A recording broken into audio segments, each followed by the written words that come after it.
Hi, my name's Tim at Atomic Guitar Works, and today we're going to walk you through basically a headstock repair on an old Gibson Firebrand from the 80s. So, let's take some pictures and we'll walk you through what we got to do to get this guitar fixed, and there we go.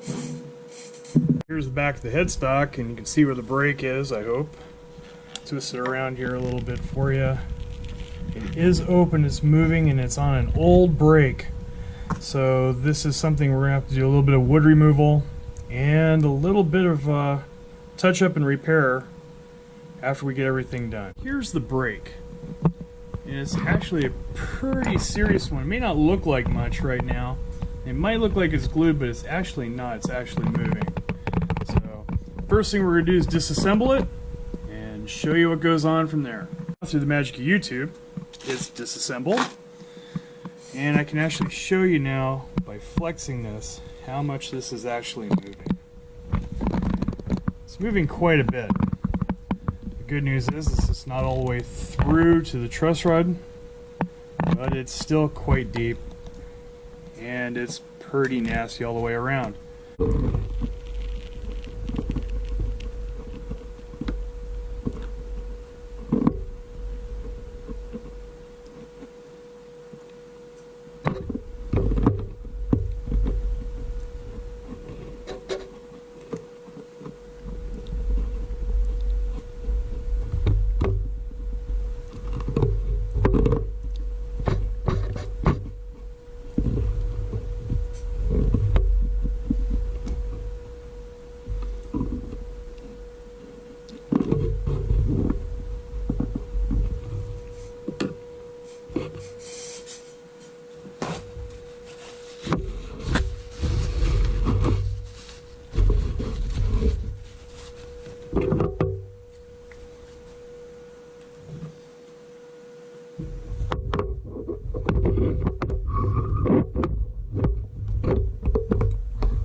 Okay, now it's clamped up. We're going to have to let that dry for a couple of days just to make sure the glue has gotten in there all nice and pulled in and dried out.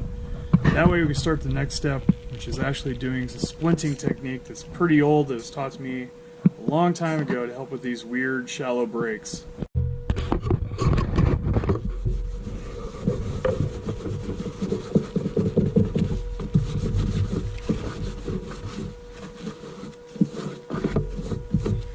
Alright, now the glue's cleaned up. It's out of the clamps. It's been a few days. It's not moving, but I'm still not trusting the joint, so we're actually going to put a couple of splints in. So how we're going to achieve that is we're going to take the sanding drum and we're going to put it on the sander. We're going to actually sand this area down to remove the damaged wood. Glue in a piece, shape it down, and then do the same to this side. Glue in the second piece, shape it down.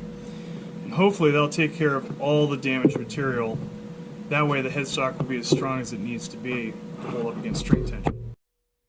Okay, now the next step is to complete basically the replacing the wood that we took out with another block of wood. It's mahogany, it's the same type. So we're now going to sit, I've basically given it the best chance to have a good grain match. I'm going to lay this in where I want it to clamp. Now it's going to be hard to clamp it across like this, so I'm actually going to cut it down to get as close as I can before I clamp it.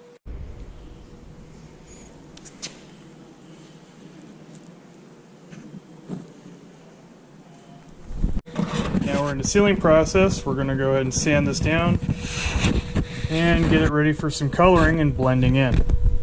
Now that it's sanded, what we're going to do is I'm going to progressively go from lighter to darker on the touch-up to start matching the patterns in the grain to get this so I can do the final aging color coats to kind of make it blend, see how dark we try to go, see if we can keep this from going too dark.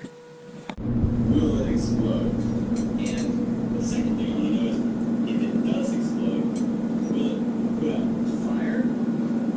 Probably not. I'm thinking it will explode. The coloring's now done. The blend is all done. Actually matched some grain. The hide the actual splints. And now it's time for the final coat of semi-gloss lacquer, because that's what they used on these. And I'll show you that when it's done. Here it is with the satin coats on it. Clear coat's getting ready to be polished down and drying out so we can assemble it. Strings are on it.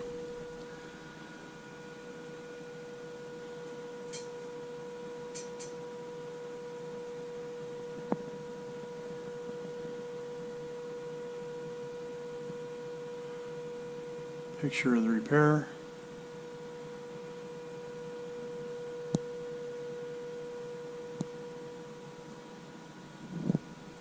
Now, it just needs to be played.